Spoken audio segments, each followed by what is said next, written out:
Absolutely. I'm going to hit the go live. We're officially live in the MLO network Facebook group right now. I know you may have some people walking in on your office. I got a couple people on my team chatting in the background, but this is kind of a work style meeting, and Okay.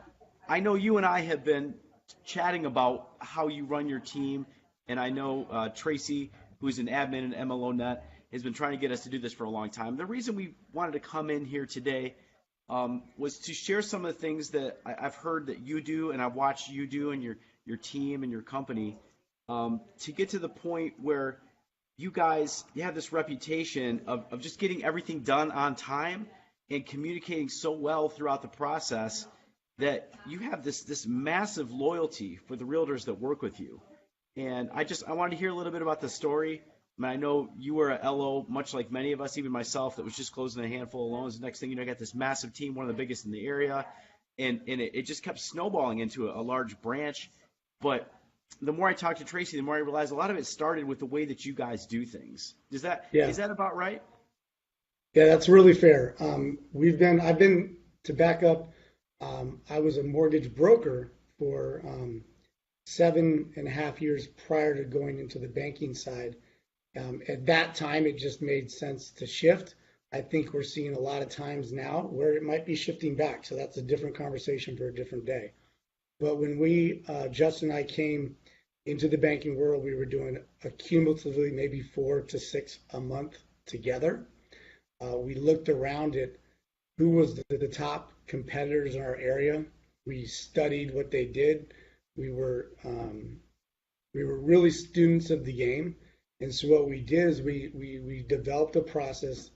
We took little nuggets from everybody. And so, what I'd like to do today is just give back in the form that so many people prior to me have given to me in how we created our team. So it was Justin and I to start, and our goal and objective, our first goal and objectives was to get 1,000 real estate agents in our database.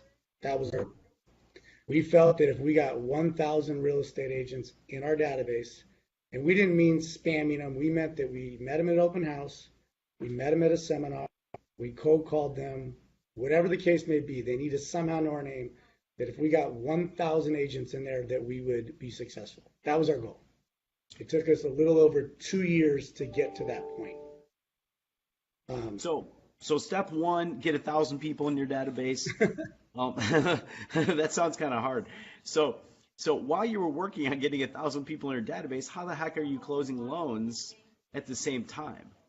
yeah, so two sides of that coin. So we back up. When we first started our team, that was what is 18? It was 7 years ago. Okay. How many loans you guys do now? Because I mean, I know everybody knows you Well, did four or five shit. before, but Yeah, this year is going to be our worst. This year, taking over the branch in 16 has definitely hurt our personal production. So when I say our personal production, it's me and Justin, and we have two loan partners. We hmm call them LOAs. They're mirror images of us. So there's four of us. This year we should finish right around 90 million for our team. Um, but last year we did more than that, and in 16 we did more than that as well, because of the fact that we didn't have the branch. So the branch has definitely taken time away from the team. We've learned a lot through taking on this branch, and I'm happy we did it. I've got a great core of loan officers, 8 other loan officers outside of my team, and cumulatively we'll do about 230 to 240 million out of our branch. so Um, $250,000 branch. That branch is big enough to call themselves a mortgage company. I mean, there's companies that aren't even close to doing that. Um, Yeah, so the cool thing is it's 80% purchase. So mhm. we're really we really make sure that the people, the loan officers that come on our branch are team members. Number one, that they give, someone like Tracy, they give back, that they're coachable, and that they make sure that they protect our reputation and our name. So sidestep to back to 7 years ago. What do we do? Went to a lot of open houses, made a lot of cold calling. But where we found the easiest and simplest place, hands down, to to get more business from real estate agents was the other side of the transaction. So we effectively created a pre-approval process that I'll go over that I think works really well. And then we have the borrower life cycle within that TBD process to make sure that once we've already approved them, that we don't lose them. And then once they're under contract, we're very aggressive at going after the listing agent side of that transaction and keeping them in the loop with the ultimate objective and goal of having a borrower that is going to be in our network, in our room, forever. We get more referrals now from our past clients than we ever have before because of the fact that we have effectively a lifetime build-out cycle between text, email, postcards, phone calls, etc., which we can talk about later. So wait, you didn't take a magic coaching course. You didn't click on a button. You didn't just sign up for some easy system that some bank promised you.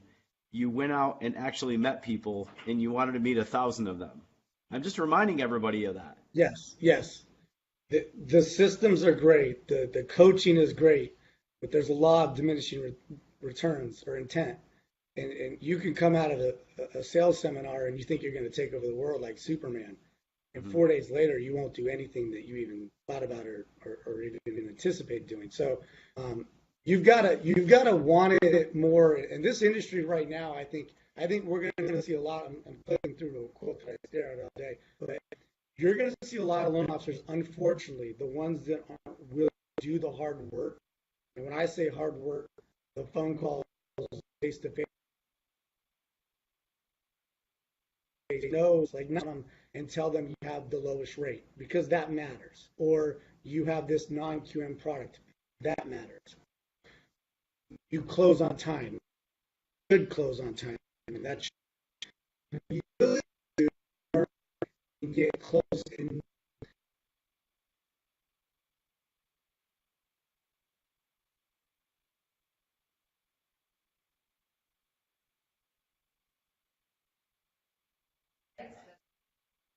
Hold on one sec.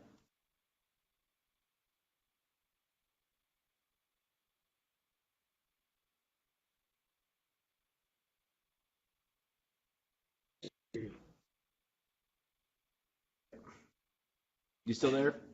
yeah, I can hear you. Yeah, we just the tech got a little bit weak for a second. I don't know where I lost you. Sorry about that, man. All right, so you really built this process out, and I mean I know what it's called, but talk about this because I think this is huge. The way that you kind of manage the process and the agents, the system that you have, the do it right system. So let's take the assumption that you already have a lead, right? Right. You have a human being that you get to. Myself, Justin, and our two LOAs, we're all interchangeable. So we don't believe in passing that relationship from one person to the other. So that client has to have the same conversation over and over again. When I have and I still do take leads, if I have a conversation with them, I am going to hold that person's hand from beginning to end, whether they go down a credit services route, if they get pre-approved right away, and or if they disappear, whatever the case may be. But my goal is to get to know them. We do Zoom meetings. We believe in face-to-faces, but oftentimes in a big city like where we're at now, it's very difficult from a time perspective to make that happen.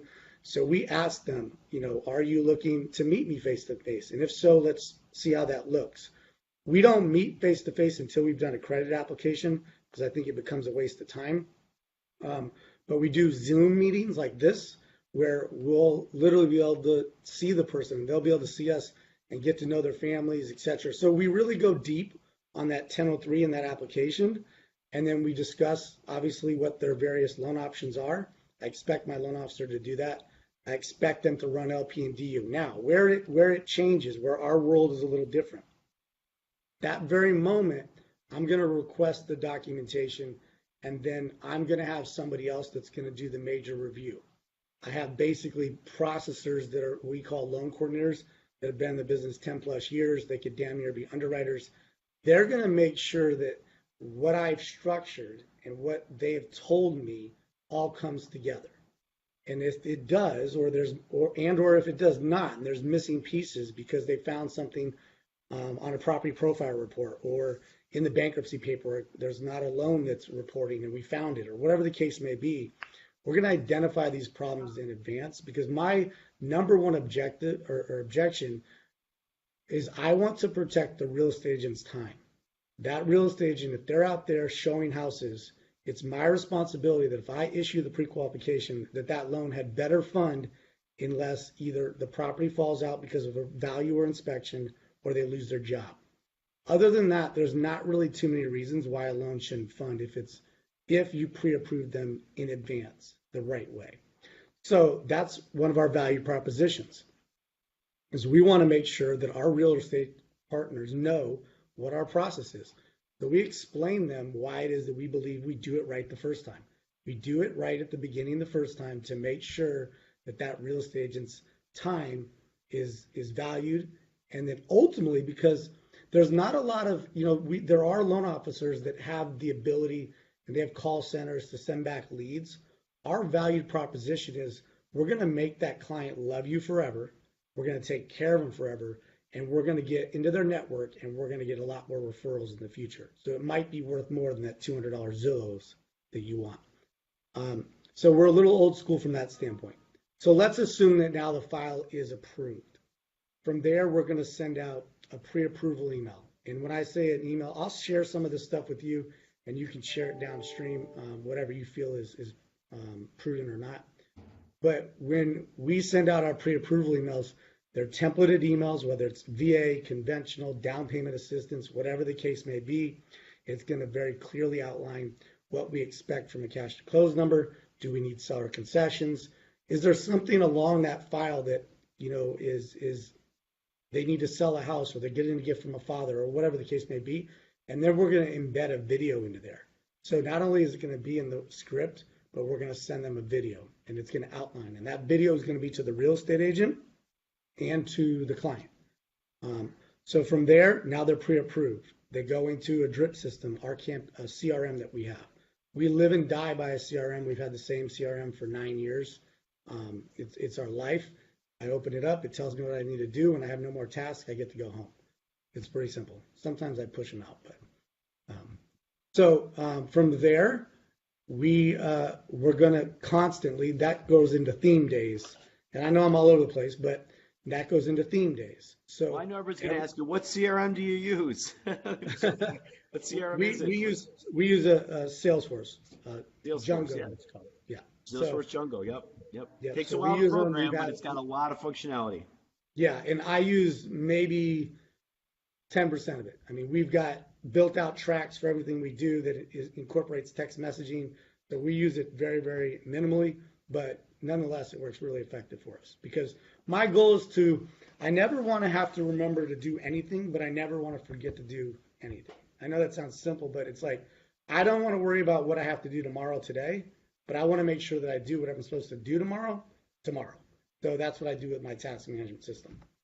So what we do though is we have a built out 8-week platform. So, and the reason why it's 8 weeks is because generally a credit report used to expire 90 days. Now it's 120. We're going to have different touches on that consumer via email and text messaging that's going to go out to both the real estate agent as well as the consumer. It's going to remind them that we're here.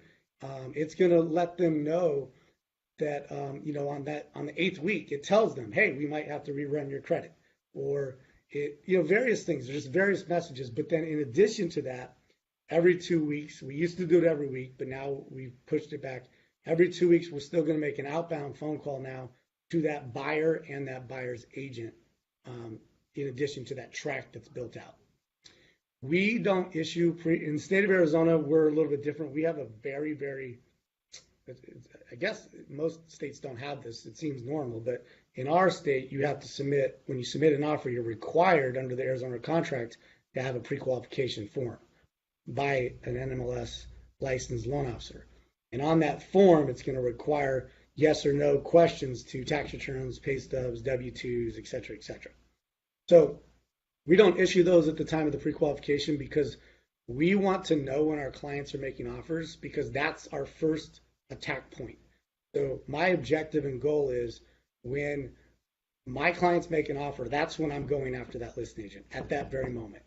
So as soon as that offer is submitted, I'm CC'd on it whether it's Saturday or Sunday, I'm calling that listing agent and I'm letting them, hey, Jeff Smith just submitted an offer. What I want to let you know about that offer is X, Y, Z. I also want to let you know what you can expect, X, Y, Z. I also will cross-reference my CRM and see if I've ever had any prior transactions with them. And I will say, hey, just so you know, we had a transaction, one of your listings on ABC Street that we had doxed the title 10 days early. Do you remember that one? Yes, okay. That's what you can expect again. So we're always trying to cross-reference those prior transactions. Hopefully they went well. They don't always go well, but even if they don't go well, as long as you stay in front of the conversation, I think you'll be okay. So that's the first attack point. Then from there, it's LSUs every week. It's a phone call from my team. So LSU loan status update, right? Yep. Yes. Loan status update. Another thing from Arizona.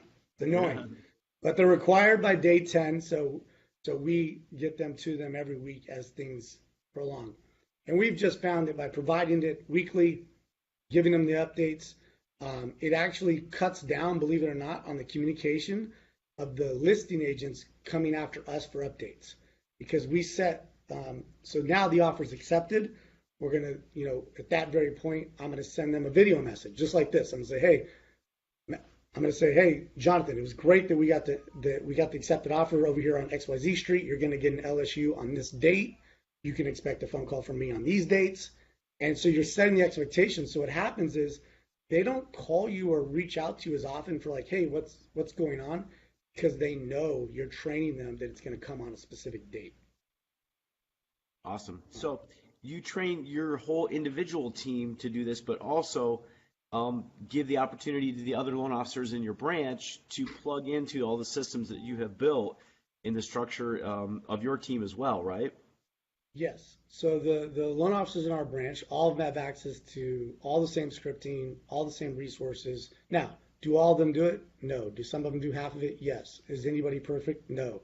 But I think that if you can do more of these steps than not, then I think it allows you to free up more time. So this is where I'm going with this to circle back to the 1,000 agents and how we have the time.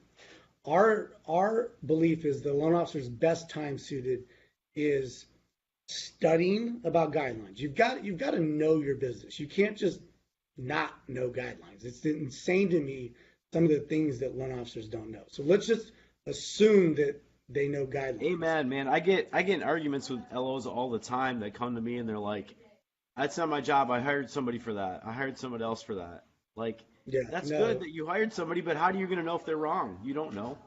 Yeah, and it's your name, it's your relationship on the line. So guidelines, I think, are just so goddamn important. And then the other thing is bringing up your time to make more outbound phone calls, have more face-to-faces, or have a better quality of life.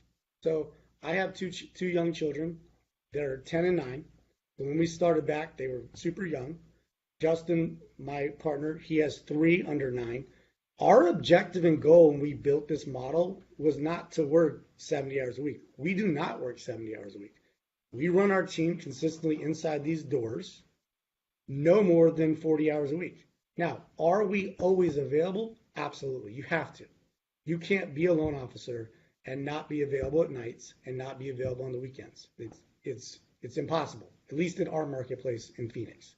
So you're always working, but it doesn't mean you can't be home to take little Johnny to the soccer field and watch him and maybe field a phone call while you're there and use technology to your advantage of getting links out to apply and things like that. So I think that I want my loan officers to have a high quality of life and utilize their time in the best manner possible to get more relationships, whatever those relationships may be. I dig it, man. So you realize the relationships are important. You build a process around the relationship, understanding exactly what the agent and the borrower want. Like the agent they want it to close, number 1. They want to be communicated with, number 2. All right, let's spend a lot of time making sure that happens almost every time.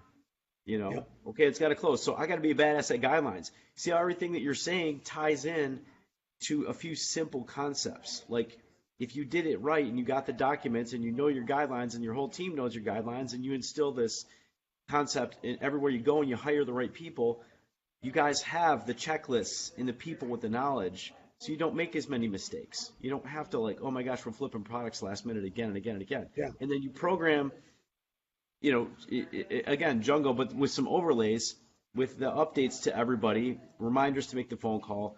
It's an awesome system that you guys have built.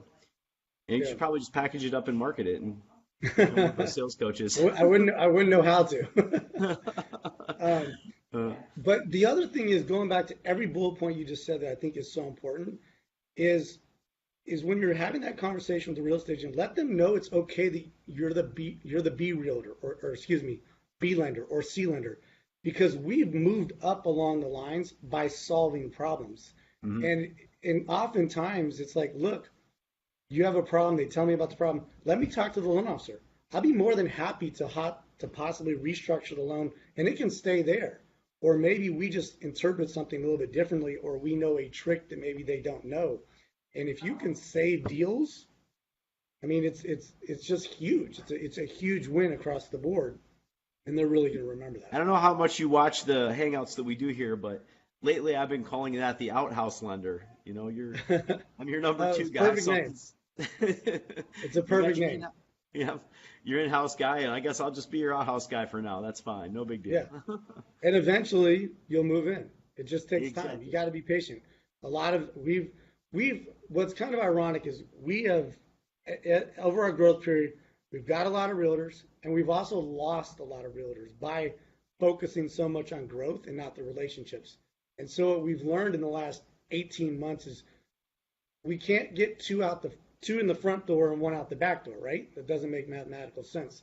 So now we're really focusing on our numbers and knowing where our current realtors are possibly sending business and what end are we made mistakes at. I think taking on the branch definitely set us back. I don't wish I didn't do it. I love my branch now, but it was hard work setting it all up. I can't even imagine it. My branch is like a tenth of the size of your branch, and it's exhausting. And ours is probably going to double here in the next couple of weeks. So, but it's fun. It's a good time. It's fun, and so one last thing. So once the loan closes, we basically have a 5-year built-out platform where it's text messaging, it's videos, it's emails, it's phone calls. We do client appreciation every month where they get the opportunity to reply back and get put into drawings, whether it's, movie tickets and a gift card, whether it's a concert. So we most recently just did Josh Groban is here in the Phoenix area. So we gave away 4 tickets to our suite. So my point is our objective is we may lose the realtor along the way, but we're not going to lose the client because we've worked too hard for the client.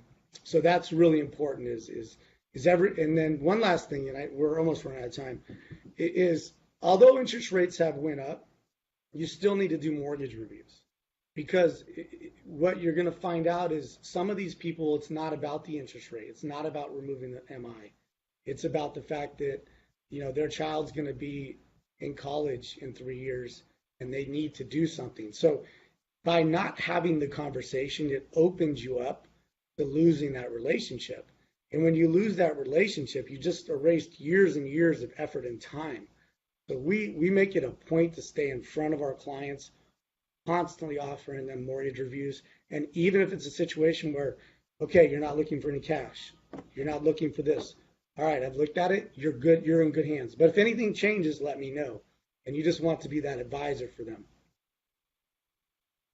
Something that's recurring on these hangouts, about 4 or 5 folks have mentioned it. Barry Habib said it over and over again. It's just, become that person they go to for that financial advice. Make sure you reach out. I know James Allen and his team in Connecticut was mentioning that that's one of their biggest sources of business every fall is they have, a consistent newsletter and time of year where they do it and everybody looks forward to it. And all of a sudden, oh my gosh, we're going to be slow. It's winter. We're in the Northeast and it's cold and Yeah. doesn't matter. Bam, we're hitting 4,000 clients and all of a sudden we took 20 apps. Yeah. So yeah, I love it, man. I love it. Well, Super thank you for important. sharing so much of your team and your structure and your systems. I know we didn't get too granular on the do it right the first time process and exactly what your emails say, but your offer to share some of those with the folks here. It's probably like giving them a haircut on the phone. I mean, you can't share a form on a screen here and really show people what it is, but Yeah. I've seen a lot of these forms myself in some of your templates, and it's not complex, but it is very detail oriented and simple. But so many LOs don't do that. They don't put the templates Yeah. together. They don't have the forms, and they're I'll constantly try to struggling find to get like that three stuff or in place. I'll try to find like 3 or 4 that are in different realms of the process, Mm-hmm. and outline them, and then I'll just do a quick video, Okay. and then I'll send them to you, Okay. and then I don't know how it would go. I don't know what it would go from there, but That's all right. if it would be We'll share helpful. with the community, and I'm not going to say that you're sitting here trying to recruit everybody because you guys are jam packed as it is. But I mean, if I was sitting in your city right now, I'd be driving over there today to talk to you about all this kind of stuff because this is LOs. They want to run their own shop. They want to be independent. There's a lot of things they want, but they need some of the things that you guys have. And sometimes you have to plug into somebody that has that in place that can teach you and mentor you. And you guys have just done a killer job with that. I've been to your branch Thank you. before. I was impressed at the operations and the quality of people you hired. And I know that branch isn't cheap, man. Your overhead's got to be insane. But but just the way that you have done it with the quality people and the training and the systems, that comes from a solid leadership background, and I love it, man. Good stuff. Thanks for sharing with I everybody really today. appreciate it. Of course, man. Thanks so much. I'll let you go. Peace, brother. Thanks, Michael.